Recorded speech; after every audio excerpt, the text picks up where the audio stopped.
Well, greetings, everybody. This is Father J.J. Meck. I'm the rector here at the Cathedral of the Most Blessed Sacrament, also known as the Cathedral of the Arts. And this is why we're doing these wonderful videos and that.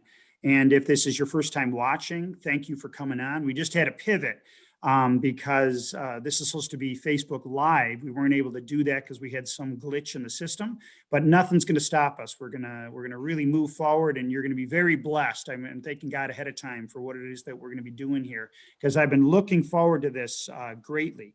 And at the Cathedral of the Arts, we promote arts through education, we had a wonderful concert yesterday with the Detroit Symphony Orchestra, and we did that live as well and had folks in the cathedral. But one of the things that we have been doing is we're going to redo our cloister hallway, which is one of the few areas where we can actually display art. And this was almost a year ago. I had this idea, and I love the Blessed Mother and love art. And so we invited several artists to ply their trade and to do a painting in that regard. But before that, we had all these different ideas of what we should do. And we put a team together. And one of those team members is on the screen here with us, and that's Jennifer Barros. And so Jennifer, give a little introduction of who you are and why you are on the team for the cloister. Well, I am on the team because you, as well as a few others, had asked, but I'm happy to lend my skills and talent to the exhibit. Very excited about it.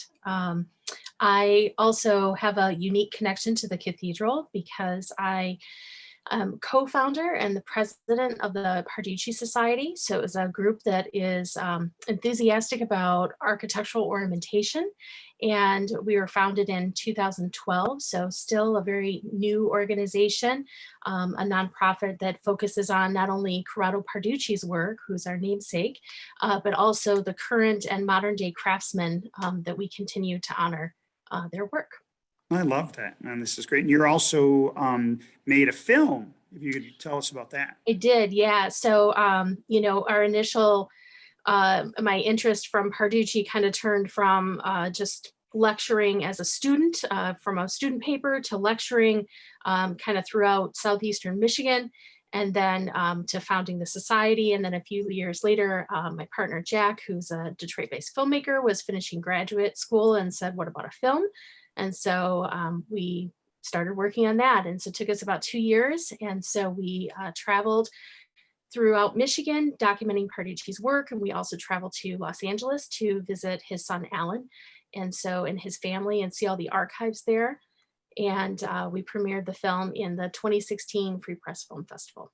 I love that, and that's great. And maybe we can figure out somehow on our website, or I'm not techie gang, but somehow figure out, let people know where they can see that film. But speaking of film, there's somebody else on the screen that you're going to be interested in. I'm excited about this. And I met this gentleman, well, actually, he met me when I was born because he's known me most of my life. And I remember him. He is friends with the very first artist that we interviewed, my brother Pat, and they went to high school together, and they're way, way, way, way, way, way, way, way older than me. And they're 10 years older than me. So when I was 6 or something, I got to meet this gentleman on the screen, and he's very, very funny. I just remember that. But then one of the exciting things is he is an actor. And so you might notice that sunshine that's shining on his person, because he is a few hours behind us in regards to that. And we are in the 40s here in Detroit. And what's the temperature there, Chris? About 95. Okay, can you get him off the screen? We're all disappointed. I want that. I want 95 degrees. That's why I'm all sweaty. And so what's amazing is when growing up, and that we would see, and he might look familiar because he's been on numerous commercials. He's been a Viking. You've seen him on, I think those were Capital One commercials. Yeah. What's in your wallet? And then what's in your wallet? He was the one who said that. And then I remember you on a Staples commercial looking for your wife and seeing that. Oh my gosh. Again and again. But then our family, people would be watching. We'd be watching Friends or Seinfeld or Mad About You and The Middle and all of that. And we're like, wait a minute, there's Chris. We get all excited because there's Chris. And then he's graduated to films as well.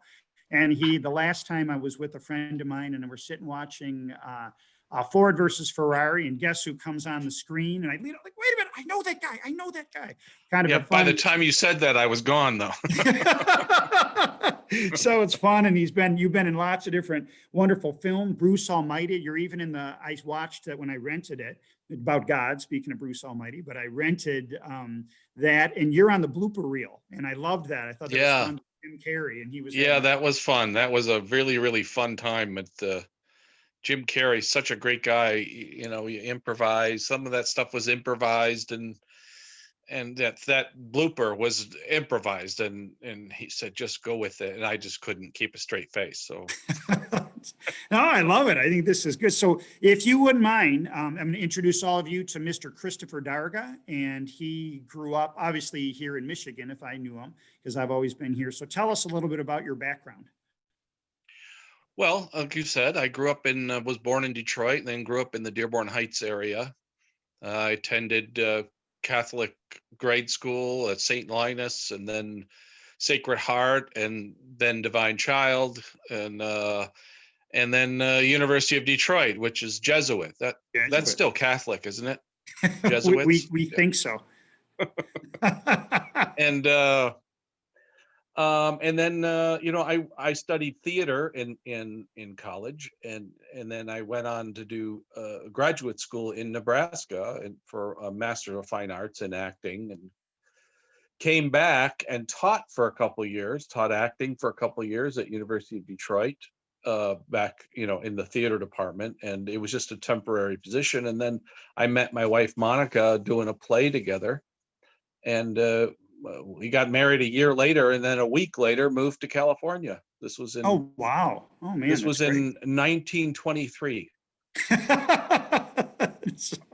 And so what I think is really, before we go into your painting aspect of things, one of the things that surprised me is my brother went out to visit you, and he mentioned, I said, wait, he does sculpting? And I got to see somewhere on YouTube, because I'm a sculptor myself and I cannot believe the talent that you have in that regard. So before we move on that and get into the image that's on the screen here, I want you to share with us some of your, like, how'd you get into sculpting and that? Well, it's funny. I saw the movie Jurassic Park, and this was in 1993, and there's a local hobby store where we used to live, and I used to go in there all the time because I like to build models and that kind of stuff. And they had some models of dinosaurs from Jurassic Park, and there was this phenomenon starting at that time with model kits. Instead of buying your model kits, people were starting to make their own. Sculptors were sculpting little like Frankensteins and things, and then selling them at this hobby store. So I started sculpting dinosaurs. Of course, my first one looked like a 5-year-old did it, but there are a lot of like special effects people who are brilliant artists and sculptors. And so I knew some, and I was introduced to some. I'd hang out with them. They'd give me some tips and, this and that. And I just kept practicing and trying different dinosaurs and different things. And suddenly I started getting good at it. And I actually sold to a model company a line of dinosaur model kits. It was Horizon Models. That's great. Yeah, they're since out of business. And I see they gave me like 50 model kits of my own, and I ended up giving them away to friends. And now I see online they're selling for $300 or $400 for a model kit. Yeah, Congratulations. Why didn't I keep them? Exactly. You could have. And then I started. Here. Yeah, sorry, we're on a little timer here. Lots of technical difficulties. That boiler again. Exactly. Then I started trying to do bigger things and working with like urethane foam. I would carve a shape, and then I'd cover it with epoxy clay, which hardens like really hard, like rock. And I'd roll out sheets of this. It was a 2-part that you mix together, almost like that plumber's putty kind of thing. Sure. But much better for artists. Like sculpty almost, yeah. Yeah. And I'd cover this foam with this, and I do the skin texture, and I ended up, it's the weirdest thing. I don't know, I can't remember how I got into this, but I hooked up with a taxidermist and I started sculpting life-size rhino heads and Oh elephant my gosh. heads, walrus, hippopotamus, and these hunters, they now go to Africa and they would dart, or like the game park would dart the rhino to do medical tests or move it to another area. So they charge these hunters thousands of dollars, and the hunter would get to dart the rhino rather than kill it. And then they'd get a fiberglass reproduction of a rhino head to hang on their wall. Oh my And gosh. that's what I did for a little while. I was working with a taxidermist, and then I started sculpting life-size dinosaur heads, like a T-Rex head that was 6 feet long, and we took it to a big safari show in Las Vegas, and they sold like crazy. People wanted them for their trophy rooms, these hunters and stuff. Wow. What is Like the biggest you've Eyeshock's ever done? T-Rex. Anyway, so I did that for a while, and kind of got away from it a little and started working more into humans. I did a bust of Father Solanus. Oh, I That's know. It's amazing. actually, that was my first human sculpture, Oh, I didn't and, know that. and one of the castings is actually at the Solanus Center in the Exactly. library. It's very Uh, beautiful. oh, thank you. I'd love to do another one, because I know I could do it better. And back here you see, sorry for the mess, but Well, he's in his studio, everybody, and this is part of his studio. this is a bust of Sitting Bull that I did, Wow. and this is Chief Red Cloud. Now, Chris, I probably should have asked you this beforehand. One of my favorite sculptures that I've seen that you've ever done is of Mother Teresa and Saint Teresa, and I Oh loved shoot! it's one of the I'd let you best see versions. that, but it's falling apart. Oh, I'm sorry. Okay. Well, I never made a mold of it, so it's Okay. always been in clay, and it's been in the garage, and the whole bust area is like crumbling off. The face is still there and everything, so I think I could fix it, but I never Well, made a if you mold wouldn't of that mind, one. you're talking about like now Solanus is near and dear to our hearts in Detroit, obviously. Uh-huh. And so can you fill us in before we get it to the Blessed Mother and in talking about that? But I'm curious because such a huge figure, and do you have a connection with him? He was the very first one. What was your motivation? I do actually. Well, not me personally, but my father and my grandmother, who I never knew. She died before I was born, but this was back in the 30s during the Depression, or late 20s. My dad was just a kid. He was only like 10 or 12 years old, and he went with my mother, took him, they went to see Father Solanus because my grandfather could not find work and they were desperate for money. So she went to Father Solanus, and people used to line up down the street waiting to see him. Right. And he wrote her a little prayer. He even painted a little rose on this note, and he wrote her a little prayer, and he said to her, "Go home, you'll have good news," which was like he would say that to a lot of people. And anyway, my grandmother and my dad, they went home, and my grandfather was there, and he says, "I have good news. I got a job." He was a conductor on the cable car that used to be in Detroit, the streetcar. So, I think that's a miracle. I know it doesn't count. Amen. It doesn't count for a sainthood miracle because it wasn't medical, but No, yeah, I I mean, agree. so I have that little note of, I would show it to you, but we had a fire, a wildfire scare here a week or two ago. So we packed up everything in case we had to evacuate. So it's Okay. still packed away. So if we can, everybody who watches this, please keep Monica and Chris in your prayers and all the gang in California. Oh, well, it's okay now. The fires, at least around here, are out, thank God. And but we haven't unpacked everything yet. to kind of like, you know Okay. what, Oh, it's fire sure. season. We should probably leave it all packed up just in case, you know. Now, So, can you describe with that, and now we're on the sculpture area, Jennifer, so if you want to jump in at any point, but I'm curious how you, if you, how do you feel your faith has influenced your art, especially with the sculpture? Well, I don't know if it did early on, but I know that it does now. You know, we were raised, both my wife and I were raised Catholic, but I kind of fell away from the church for a long time. And then we found out here in our little town that there is a local mass in a gymnasium here. It's a mission from a bigger church in Palmdale, St. Mary's. And so we went, and that was about 4 years ago, and now we're back.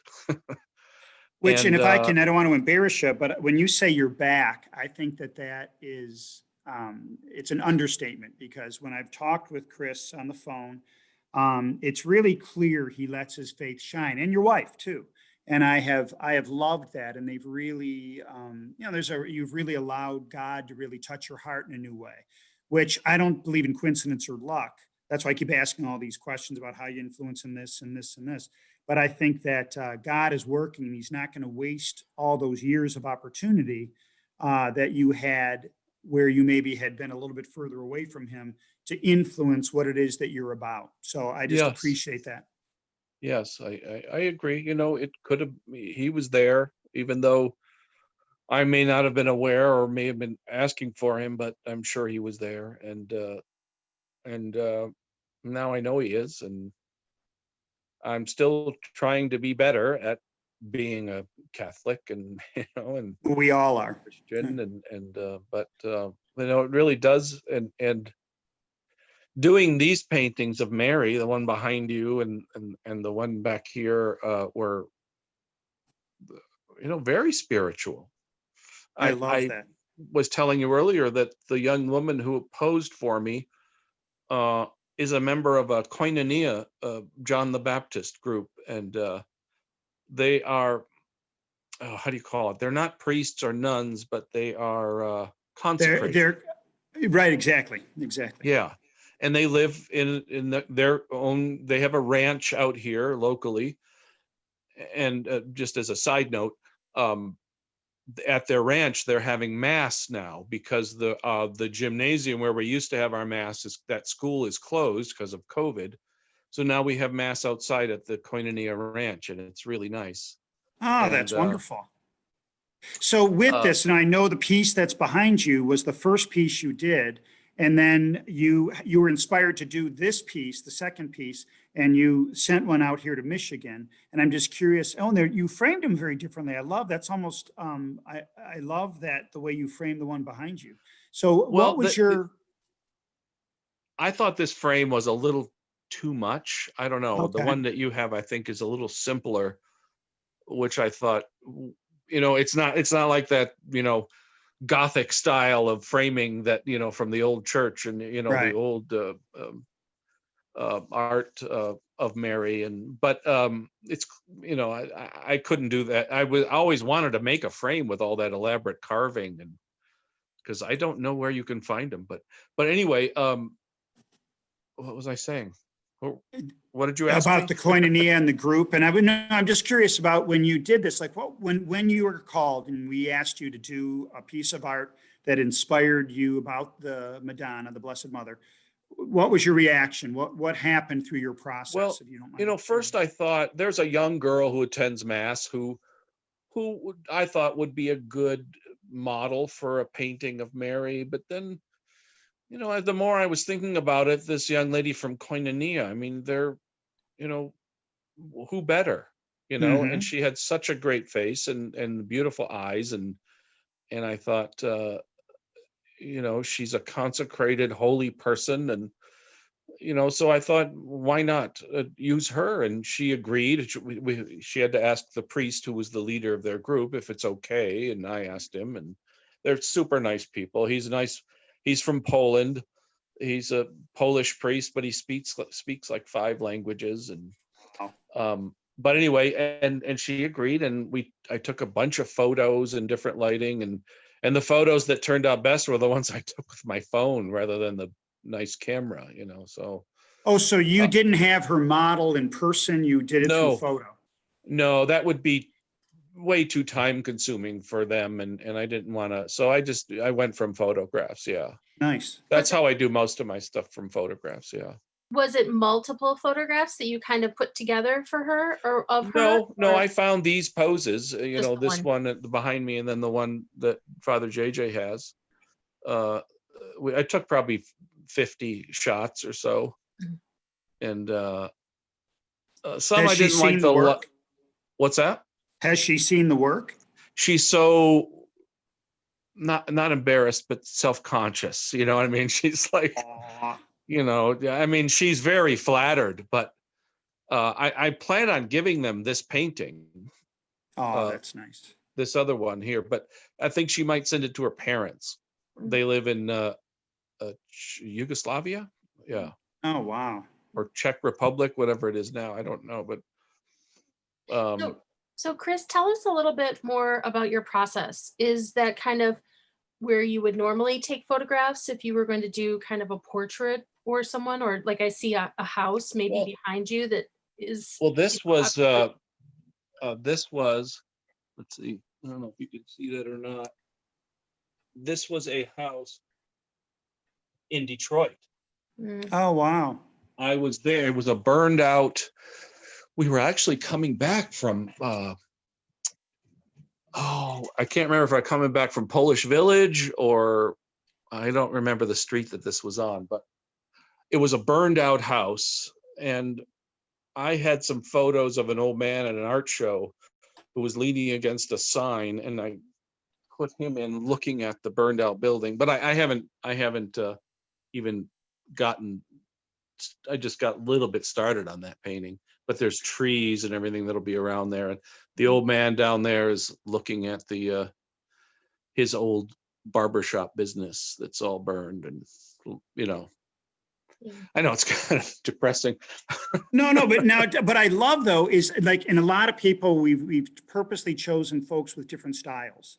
And you have, and in those of you who are listening or watching this, you go into museums and there's photorealism areas like in the Flint Art Museum, they have a whole section of photorealistic paintings, which this would qualify in that sense. And I'm saying, like, how do you find your style? How has that changed over the years? Well, I picked up painting up in 2014. I watched, my wife got me some videos from a painter named Morgan Weistling, who is a very famous Western artist. And his style I couldn't imitate. I just couldn't imitate it. He works in like a mosaic kind of pattern. If you look far away, it looks like a photo. You come close, you see definite brush strokes, and of course, he's been doing it for years and years and years. So I took an oil painting class when I was 12 years old, I remember, and did a horse head, which I think I have somewhere. But anyway, I hadn't painted or drawn anything in years and years and years, and I used to do it a lot. So after, sculpting became very expensive, getting things in bronze, making silicone molds, it's thousands of dollars, and I just didn't, so I would only sculpt something if somebody commissioned me. I was giving up on sculpting my own things, and and I just ran out of room to store them. And so I thought, painting is just a canvas, it's flat and it's easy to store. And so I started painting and did a painting of our dog, and it was okay. And then I started watching more videos on YouTube, videos of other painters, how they work. And I found this technique called glazing, where you really thin down the paint. I use like this stuff called liquin, and it's a quick drying medium that you add to the paint. So it's very thin coats. I do 4 or 5 coats. Oh, wow. And I think it gives it a lifelike kind of translucence, I think. Well, your skin is amazing. And before you folks got online, we were talking about the quality, the amazing realism of his hands and of that on Our Lady, the one that when he did this. And if you wouldn't mind expounding on your on like older folks you were mentioning The what? in men's hands. Oh, well, I was just saying, like, when in sculpting, it was much more interesting to do, or even an old woman hand, or an old man's hand, or old man's face, or an old, like Mother Teresa has a fantastic Oh face. yeah, And amen. that's why I started doing these older Native Americans, because the same thing, such character, like sculpting a young woman or a child is, like a child especially, is not very exciting for a sculptor, because it's just a balloon with a face on it. But when you have wrinkles and sagging and bags under the eyes, All the things like I we could want to sculpt get rid of. myself now. Exactly. I'm a balloon basically with my bald head. So, well, and if you had, so there's going to be, we have had quite a few folks who have no art background, and are curious about, they're just kind of curious, stepping in about the Cathedral of the Arts and that. What would you encourage somebody who maybe has no, because you come from a wealth of art, of acting and performing and sculpting, and then your painting, which is the oil, right? Yes, That you add on top of the, okay. And so this with oil that, thing. in this process, is there any advice you'd give to folks who are listening before we conclude? Well, I just think you got to look at art that you like. I mean, for me, find something that you, maybe they even tell you in art school, to copy a Rembrandt, copy a Vermeer, copy a Picasso, and find what you like to do. I didn't go to art school, so I didn't do any of that, but Mhm. do as I say, not as I do. And but I would say go to museums, go online, just look at all kinds of books and read about art and find what you like, um, and then try and imitate it, or try and then develop your own style. Do your dog, do a portrait of your husband or wife or brother or sister or whatever. Uh, and it's just a matter of repetition. I've got stacks of paintings here that are half finished, quarter finished, that I just don't like. So with that, if you, because we only have about a minute left, if you Yeah. could add in your, like, of how you have benefited from your experiences, like you said, in the last 4 years, in meeting this kind of, wonderfully spiritual person and what she's done with her life in the Koinonia group. And what have you benefited in regards to this process? Doing this painting, Mhm. well, I think I've benefited spiritually more than anything from this. Mary is always been important, and always use her as an intercessor, to get to Jesus, and I pray to Mary, and we do our vespers at night, and our compline, Mhm. uh, and just it's rather than just painting somebody's dog, or painting a Right. tree, or painting a house. This was something very special, and that's why I think I did two. Oh, I yeah. And it's I a subject that inspires. And in yes. fact, folks, I've had this, we were going to be doing this a long time ago, but had to delay it because of COVID and had to pivot. And we're doing it online now, is that people have seen this. Many people have walked by because it's been in my office. It's now going to be transferred to the cathedral. So after this, the other two artists that we have, their images in the cathedral. You can come witness this and see this in person. But people who have walked by, including the Archbishop, have been very, very inspired by the beauty of this. So thank you for sharing your gift, Chris. Appreciate what you. you're about.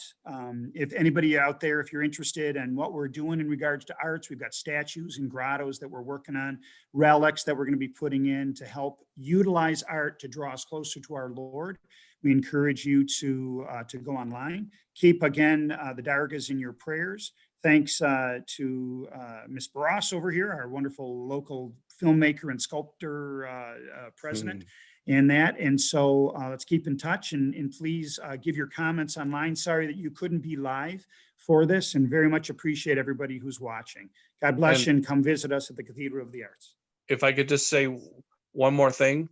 Please. That painting is yours or the church's when the your showing is over. Oh, I didn't realize that. Thank you. I think that's because the last, tell them what your last film was, what you were. I played He a acted priest as a priest. in a horror movie, doing an exorcism via Zoom. Seriously. I hope it looks good. I thought this could be really silly or this could be really good. So she assures me. Did you use anybody as a model? I'm wondering. That's what I want to know. Yes, I did. Of course I did. Well, God bless everybody. Head, Thanks, gang. God bless you. Very much appreciate your time, effort, and energy. God bless you. Thanks, Father JJ. Bye. Bye-bye.